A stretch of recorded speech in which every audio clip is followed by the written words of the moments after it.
Welcome to the golden age of radio. You're listening to the new old-time radio show. Classic, contemporary, fun. This podcast is brought to you by curtainsmysterytheater.com. If you would like to help ensure future programming, please come visit us at curtainsmysterytheater.com and click on our donate button. That's theater with an R-E. Thank you for your support. This episode from the life of Sherlock Holmes will be transmitted to our men and women overseas by shortwave and through the worldwide facilities of the Armed Forces Radio Service. Petri Wine brings you Chris Bizub and Nick Urich in the new adventures of Sherlock Holmes.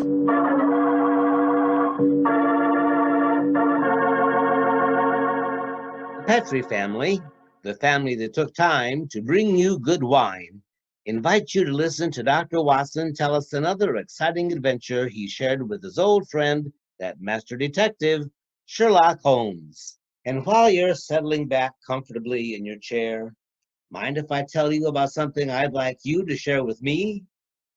It's a glass of Petri California Sherry.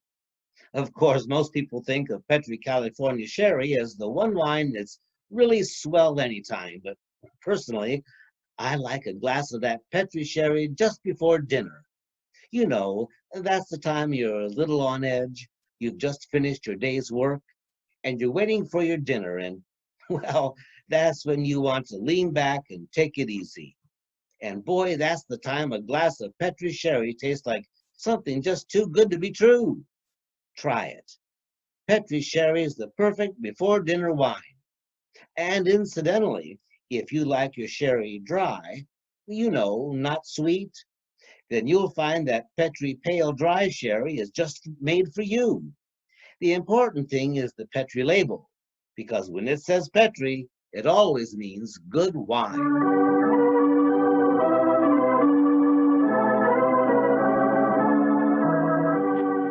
And now for our weekly visit with our good friend and host, Dr. Watson. Good evening, Doctor. Good evening, Mr. Bartell. You're a bit late. I've been keeping some dinner hot for you here. Pull up your chair and join me. Oh, that's very nice of you. Thanks, Doctor. Are you all set with tonight's story? Yes, my boy. I'm all set, as you call it. As a matter of fact, I was going over my notes on the case just before you arrived. Last week, you hinted that a beautiful girl figured prominently in your adventure. That's quite right, Mr. Bartell. An extremely beautiful girl. In fact, I often used to say to Sherlock Holmes that if I had been a little younger at the time, I might... Oh, well, you haven't come here to listen to my personal reminiscences. You want to hear the story that I called The Problem of Thor Bridge. That's what you promised us, Doctor. How did it begin? On a windy morning in October, in 1890 it was, as I was dressing, I observed how the last remaining leaves were being whirled away from the solitary plane tree which graced the yard behind our Baker Street house. I descended to breakfast, prepared to find my companion in depressed spirits. For, like all great artists, he was easily impressed by his surroundings. But, to my surprise, he was in an unusually gay mood. As I entered the room, he looked up at me, and, with a smile, he spoke. Good morning, my dear fellow. I hope you slept well. Splendidly. Thanks, Holmes. I'm so glad. Well, you're very solicitous this morning. I think you must have got a new case. Am I right? The faculty of deduction is certainly contagious. Yes, I have a new case. After a month of trivialities and stagnation, the wheels revolve once more. Good. Tell me all about it. Well, as yet, there isn't much to tell. Have you ever heard of Neil Gibson? Neil Gibson. Oh, yes. Something to do with gold mining, hasn't he? A great deal to do with it, my dear fellow. In fact, he's considered the greatest mining magnate in the world. About 5 years ago, he bought a large estate in Hampshire. Perhaps you've read of the tragic death of his wife. Oh, yes, of course. I remember the case now. She was murdered by a jealous governess who was in her employ, wasn't she? That point will be decided when the lady in question, Grace Dunbar, I believe her name is, comes up for trial in the forthcoming Winchester Assizes. In any case, it's hard to see what I can do for my client at this late date. Your client? Oh, yes. I forgot I hadn't told you. I'm getting into your involved habit of telling a story backwards. You'd better read this letter. It came this morning. Oh, let's have a look. Dear Mr. Sherlock Holmes, Miss Dunbar is innocent. I can't see the finest woman in the world go to her death without doing everything possible to save her. I shall call on you at 10:30 tomorrow morning to discuss the matter. Yours faithfully, Neil Gibson. Good gracious me! There you have it, Watson. That is the gentleman I await. Do you know anything about his dead wife? Only what I've been reading in the papers. Apparently, she was past her prime, which was the more unfortunate as this Miss Dunbar, who superintended the education of their 2 young children, is reputed to be a very attractive young lady. Oh, the eternal triangle, eh? Well, where did the murder take place? On the Gibson's estate in Hampshire. His wife was found on the grounds nearly half a mile from the manor house. Late at night, clad in her dinner dress with a shawl over her shoulders and a revolver bullet through her brain. Any weapon found near her? No, there were no clues found at the scene of the crime. What made them suspect the governess? Well, in the first place, there was some very incriminating evidence. A revolver with 1 discharge chamber, the caliber corresponding with the bullet in the dead woman's head, was found on the floor of Miss Dunbar's wardrobe. Oh, was it? Pretty damaging evidence, Holmes. So the coroner thought. And to make the case even blacker against Miss Dunbar, the dead woman had a note on her making an appointment at that very spot, and the note was signed by the governess. Seems obvious that the girl's guilty, and the motive's clear. Mr. Gibson would be a great catch for a young girl. Love, fortune, power, all dependent on one life. Possibly, Watson. But circumstantial evidence can be very misleading at times. Ah, there's the gentleman in question. Unless I'm very much mistaken, considerably before his time. Well, I can see him from the window there. Formidable-looking fellow. Must be well over 6 foot tall. Judging by the way he's wrenching at that doorbell, he's a man with a violent temper. Mrs. Hudson's opening the door to him now. Meet him on the stairs, will you, old chap? It'll save Mrs. Hudson a journey. Right you are, Holmes. Up here, sir. Are you Mr. Sherlock Holmes? No, indeed. I'm his colleague, Dr. Watson. Come along in, won't you? Mr. Neil Gibson, I presume. That's right.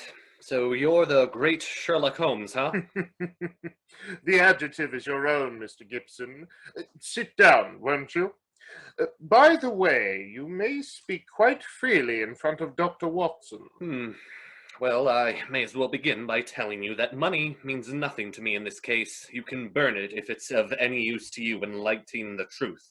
Miss Dunbar is innocent, and it's up to you to prove it. Just name your fee. Mr. Gibson, my professional charges are on a fixed scale. I don't vary them, except when I omit them altogether. Very well. I imagine that you read the newspaper reports of the coroner's inquest. Yes, very thoroughly. I don't see that I can add anything that will help you, but if there are any questions you'd like to ask, I'll answer them. Well, thank you. First, there were the exact relations between you and Miss Dunbar. I suppose you're within your rights in asking such a question, Mr. Holmes. We will agree to suppose so, shall we? Then I can assure you that my relations with Miss Dunbar were always those of an employer towards a young lady with whom he never conversed or even saw except in the company of his children. Oh, I'm a rather busy man, Mr. Gibson, and I've no time to waste for aimless conversation. I wish you good morning. What the devil do you mean by this, Mr. Holmes? My dear sir, the case is difficult enough without you giving me false information. Meaning that I lie, sir. I was trying to express it as delicately as possible, but if you insist on the word, I won't contradict you. Why, you confounded... Don't be noisy, Mr. Gibson, please. Don't be noisy. I find that after breakfast, even the smallest argument is unsettling. I suggest that a stroll in the morning air and a little quiet thought will give greatly to your advantage. I suppose I can't make you take the case, but you've done yourself no good this morning, Mr. Holmes. I've broken stronger men than you. No man ever crossed me, and was the better for it. Good morning, Mr. Gibson. You've a great deal to learn. Ho, ho, ho! On my soul, Holmes. You were unusually severe with him. I dislike liars, Watson, and I cannot tolerate arrogance, particularly when it's coupled with great wealth. How did you know about his relations with the governess? I didn't. It was pure bluff. Bluff! Well, it certainly worked. Think he'll come back? No, of course he will. He needs my help too badly. He'll probably change his mind before he's halfway down the stairs. Come in. Ah, Mr. Gibson. Just saying to Dr. Watson that I was certain you'd be back. I've been thinking it over, Mr. Holmes, and I feel that perhaps I was hasty in taking your remarks amiss. Just the same, I can assure you that the relations between Miss Dunbar and me really do not affect this case. Surely that is for me to decide, Mr. Gibson. You see, Mr. Gibson, my friend is like a doctor. He wants every symptom before he can give his diagnosis. Fire away, Mr. Holmes. What is it you want to know? The truth. I can give it to you in very few words. To begin with, I met my wife when I was gold mining in Brazil. Your wife was Brazilian by birth, wasn't she, sir? Yes, doctor, and very beautiful. Well, to make a long story short, I fell in love and married her and brought her to England. After a few years, I realized that we had nothing, absolutely nothing in common. And then I suppose this young governess, Miss Dunbar, arrived on the scene. That's right, Mr. Holmes. Well, the story should be obvious to you from there. You fell in love with this girl, I suppose, sir? Who could help it? Did you suggest marriage to her? Yes, though I knew that my wife would never divorce me. I see.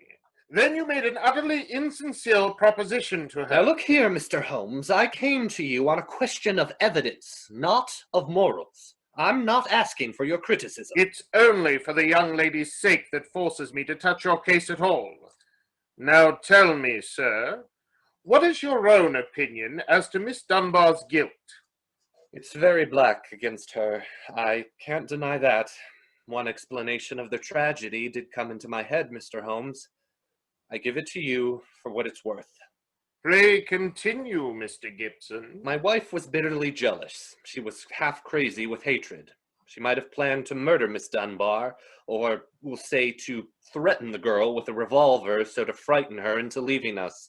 There might have been a struggle in which the gun exploded and gone off and shot my wife who was holding it. Well, that possibility has already occurred to me. It's the only obvious alternative to deliberate murder. The revolver, Holmes. It was found on the floor of the governor's wardrobe. Mr. Gibson, I should like to examine your house and the scene of the murder as soon as possible. Certainly, Mr. Holmes. Sergeant Coventry of the local police is still down there. He'll give you any help you may need. Excellent. Watson, old fellow, the timetable. We're catching the next fast train to Winchester.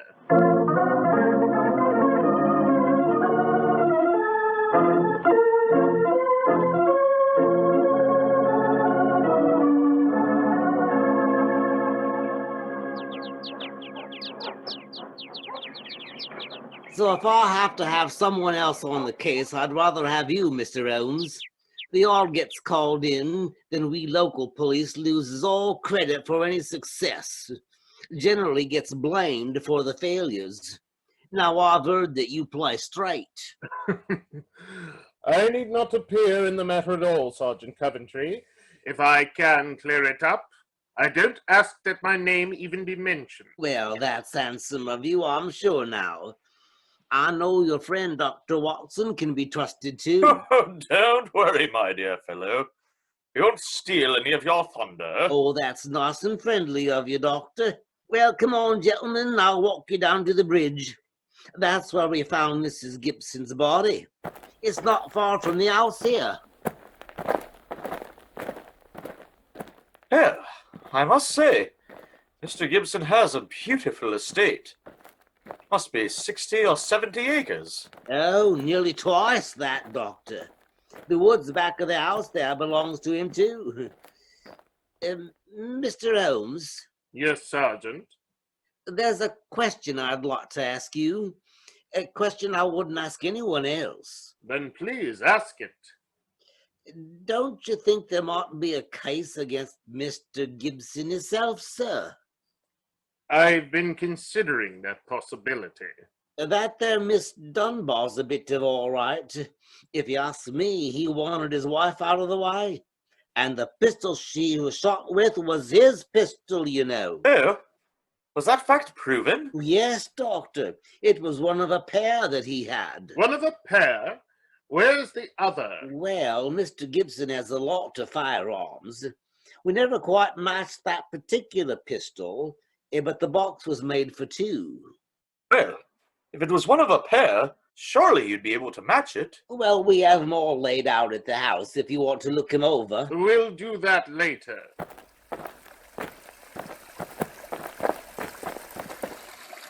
Ah, this, I presume, is Thor Bridge. That's right, sir.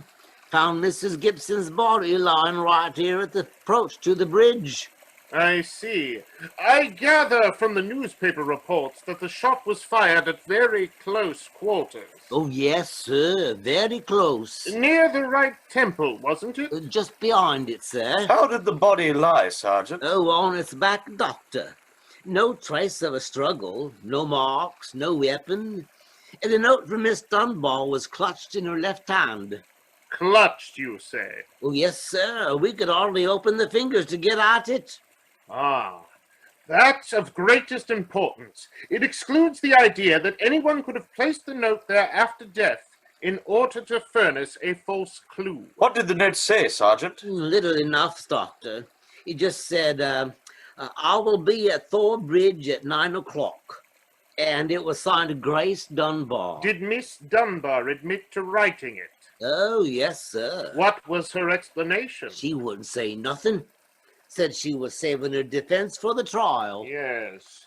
It seems odd that Mrs. Gibson was still clutching that note. Seems perfectly natural to me. Oh, come on, old fellow. Argue the thing out logically. If the letter is genuine, it was certainly received some time before the tragedy, say an hour or two. Why then was the dead woman still clasping it in her left hand? Why should she carry it so carefully?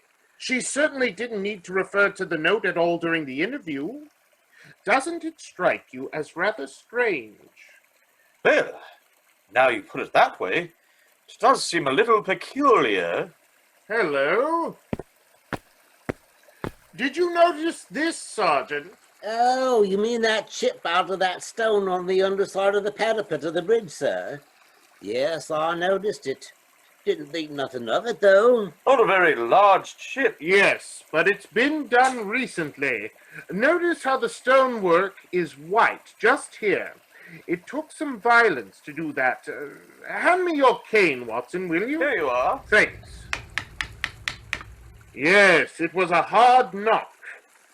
And a curious place, too. But it's 15 feet from where we found the body, Mr. Holmes. Yes, Holmes. I don't see how it could have any connection with Mrs. Gibson's murder. Well, perhaps it hasn't. But the point is worth noting. There were no footprints, you say, Sergeant? None, Mr. Holmes. The ground was as hard as iron. It's been a very dry summer, and we haven't had any rain to speak of. That's a pity. Well, Sergeant, I'm much obliged to you. And now I think we're going to go back to the house. Right. Cesar will show you where the firearms are, sir. Oh, and who is Cesar? Oh, a funny kind of a bloke. Brazilian, I guess. Brazilian, eh? Like Mrs. Gibson. Oh, yes, Mr. Holmes. Comes from the same town as she does, as a matter of fact. Something very fishy about him, if you ask me. And now, if you'll excuse me, gentlemen, I'm going to take a little stroll around the grounds. You started me on a new train of thought in this case, Mr. Holmes. I'm delighted, Sergeant. Come, Watson, let's get back to the house.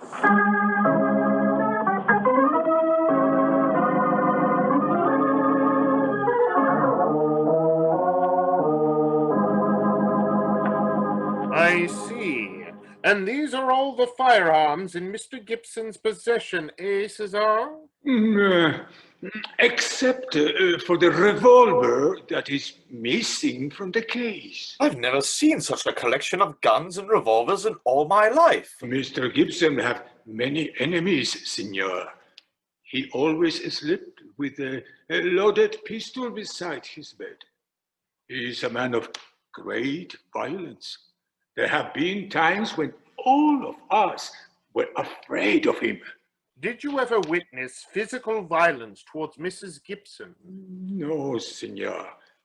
I cannot say that I have. But I have heard him say many terrible things to her. He would taunt her in front of we servants. I have heard him do it many times. Thank you, Cesar. That will be all. Muito bem, senor. You know, Holmes, I still think the case against Miss Dunbar looks very black. I should agree with you if it were not for one fact. The finding of the revolver in her wardrobe. Upon my soul, Holmes, that seems to me the strongest evidence of all. I think not, old chap. We must look for consistency. Where there is want of it, we must suspect deception. I don't quite follow you. Suppose for a moment that we visualize you in the character of a woman who, in cold, premeditated fashion, is about to murder a rival. You've planned it. A note has been written. The victim has come. You have a weapon. The crime is well done. It has been workmanlike and complete. Do you mean to tell me that after carrying out so crafty a crime, you'd be so stupid as to forget to fling the incriminating revolver to the bottom of the stream? Or perhaps in the dense reeds that border it? Would you carefully carry it home and put it in the first place that would be searched? Your wardrobe? Well, perhaps in the excitement of the moment? No, my dear chap, I won't admit that's even possible. When a crime is coolly premeditated, then the means of covering it up are coolly premeditated also. Well then, if Miss Dunbar didn't shoot Mrs. Gibson, who the devil did? I hope I can give you the answer to that question, Watson, when we've made one further visit. Oh, Lord, where are we going now? To prison, old chap. Prison? Yes. We're going to Winchester Prison to call on Miss Dunbar. I'm certain that the key to this strange mystery lies in her hand.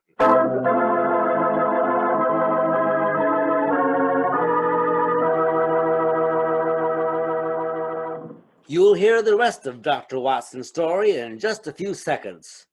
Just time enough for me to remind you that the easiest way to make good food taste better is to serve that good food with a good Petri wine.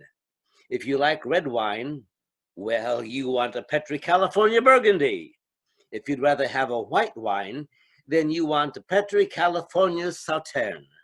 But red or white, Petri Burgundy or Petri Sauterne, you're choosing a dinner wine that's sure to turn a simple meal into a feast.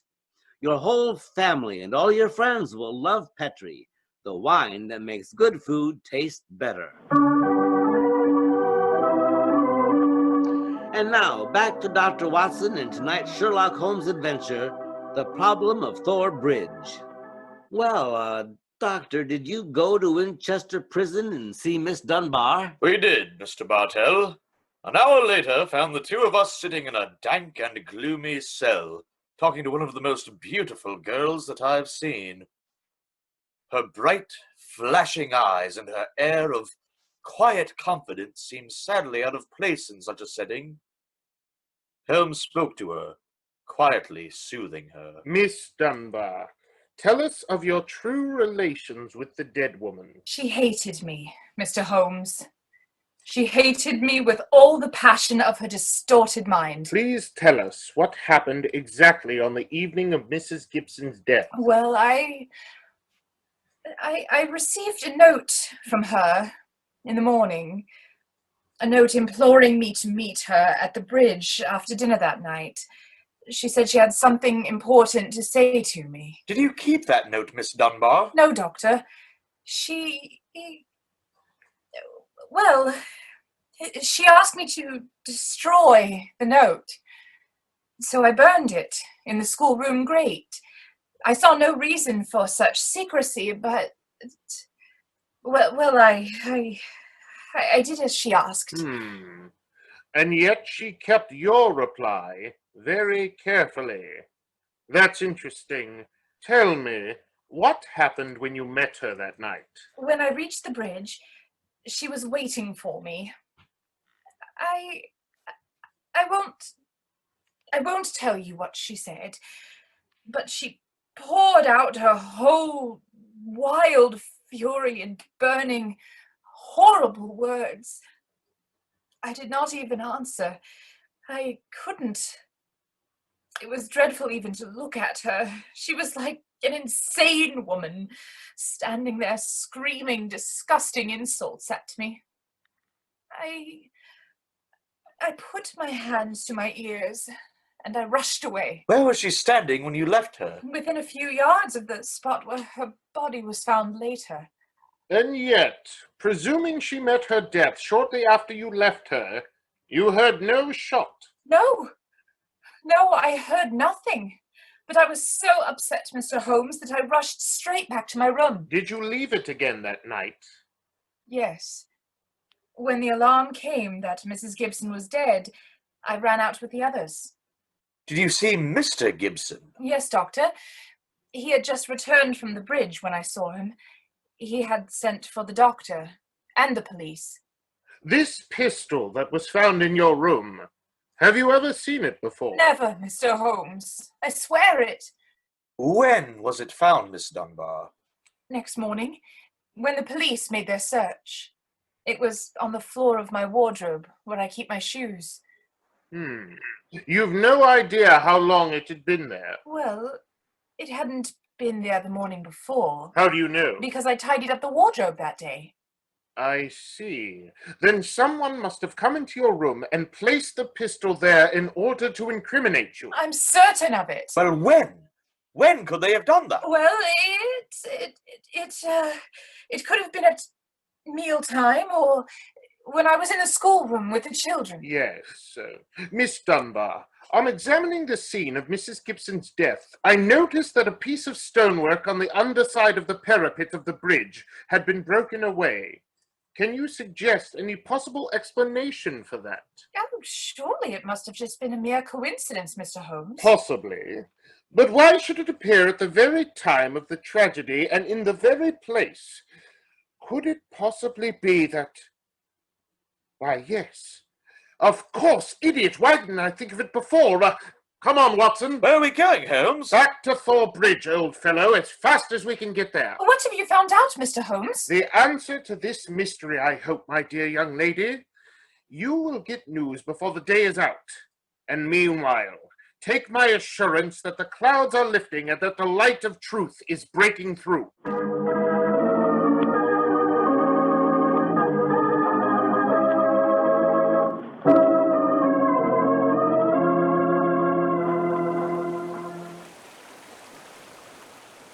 Well, Mr. Holmes, you're soon back here. What have you found out? Tell you in a few moments. Did you get my message? Yes, here you are, a ball of twine. What you want it for, I can't imagine. You'll soon see, Sergeant. Watson, I have some recollection that you usually go armed on these excursions of ours. Yes, I'm carrying my revolver. Why? Give it to me, old chap, will you? Thanks. I believe your revolver may have a very intimate connection with the mystery we're investigating. You're joking. No, Watson, I'm very serious. We have a test to make. If the test is successful, Miss Dunbar will be free before nightfall, and the test will depend on the conduct of this revolver of yours. I take the precaution of unloading it. There we are. Now, Sergeant, ball of twine, please. Wish I knew what you was up to, sir. I tie one end of the twine, like this, to the handle of the revolver. So, Sergeant, see if you can find me a heavy stone, will you? Right you are, sir. Holmes, what are you doing? Trying to reconstruct the killing of Mrs. Gibson. But you've seen me miss the mark before, Watson. I have an instinct for such things, and yet it sometimes played me false. It seemed certainty when it first flashed across my mind in Miss Dunbar's cell. But one drawback of an active mind is that one can always conceive alternative explanations which would make our scent a false one. And yet, oh well, but we can try. Here's a nice stone, Mr. Holmes. Thank you, Sergeant. Now, I tie the other end of this twine to a stone. Wait a minute. Like that. Splendid. Sergeant, will you please take this stone and stretch the twine across the parapet of the bridge there, so that the stone will swing just clear of the water on the other side of the bridge? Right you are, sir. I will stand on the spot where Mrs. Gibson's body was found. That's it, Sergeant. Over the parapet. All set, Mr. Holmes. The stone's swinging about 8 feet above the water. Splendid. Now, Watson, watch closely. I raise the revolver to my head. Careful, Holmes. Careful. Don't worry, old chap. It's not loaded. Now, let us imagine that I'm the late Mrs. Gibson.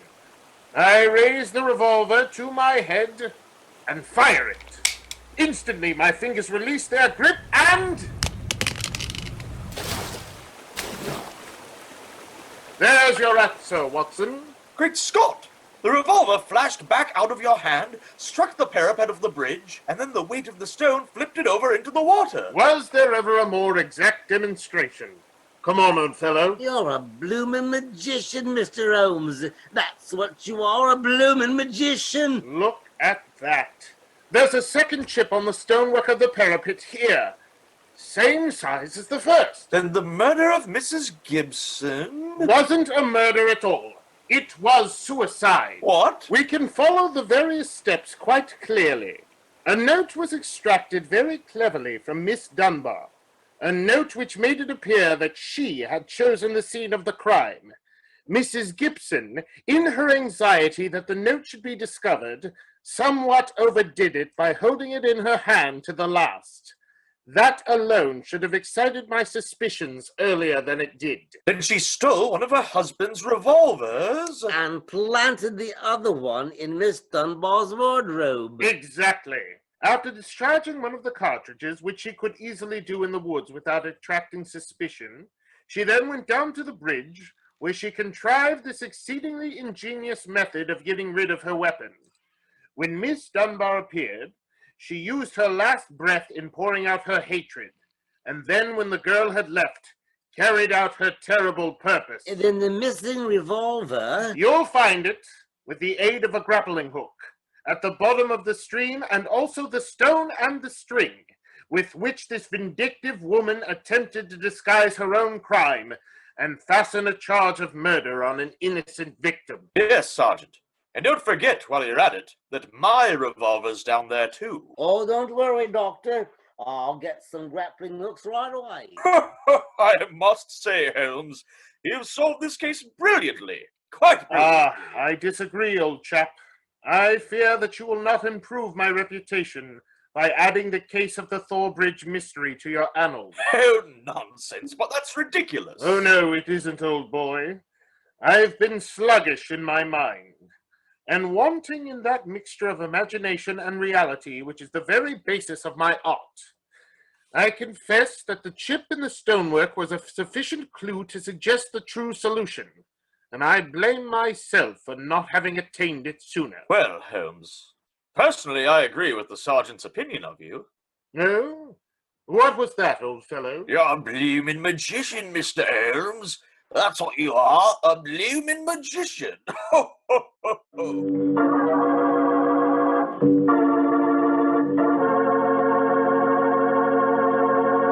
Well, Doctor, Holmes really was a magician. That is, if you did find Mrs. Gibson's revolver and your own in the stream. Ho, ho, ho. We found them all right. You don't think I'd tell you the story otherwise, do you? What do you take me for, anyway? Well, now that you ask, I'll tell you. I take you for a very charming gentleman, a wonderful storyteller, and a fine host. Oh, really, Well, you are a gentleman of the old school, and you do tell a fine story. You flatter me, you. And you are a perfect host. That meal we had tonight was wonderful. Oh, was it? And, that wine, what kind was it? It was Petri wine, and you knew it. And I should have known you were leading up to something, Mr. Bartell. You should be ashamed of yourself. You'll do anything to get a chance to talk about Petri wine. Though I can't say I blame you. Oh, honestly, Doctor, I meant everything I said. But you don't really want me to stop talking about Petri wine, do you? After all, it's worth talking about, isn't it? What other wine is made with the loving care that goes into Petri wine? Don't forget, Petri wine is made by the Petri family. Winemaking is their business. Why, they've been making wine for generations, handing down from father to son, from father to son, all their skill and knowledge and experience. You can be sure the Petri family really knows plenty about the fine art of turning luscious grapes into delicious wine. That's why, whether you want a wine before dinner, with dinner, or for any time, you can't go wrong with a Petri wine.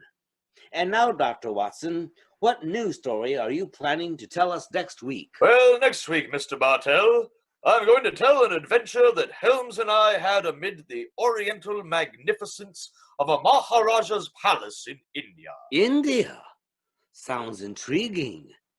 What were you and Sherlock Holmes doing out there, Doctor? Oh, well, you'll have to wait till next week for the answer to that question, my boy. But I can tell you that it was one of the weirdest problems we've ever had to solve. I call the story The Vanishing Elephant.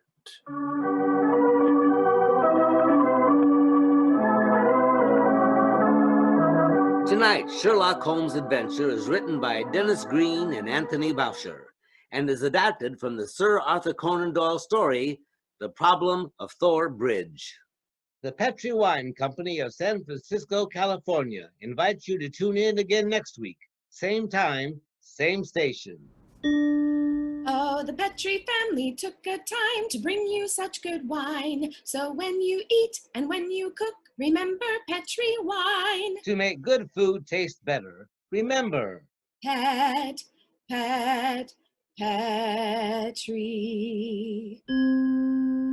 wine. This is Harry Bartell saying good night for the Petri family. Sherlock Holmes comes to you from our Hollywood studios. This is the Mutual Broadcasting System.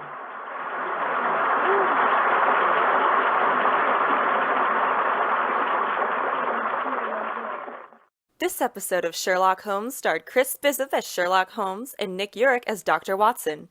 Neil Gibson was played by Matthew J. Wilkes, and Sergeant Coventry was played by Mark Seven. Jairo Cuesta played the role of Cesar, and Shlee Snyder played Miss Dunbar.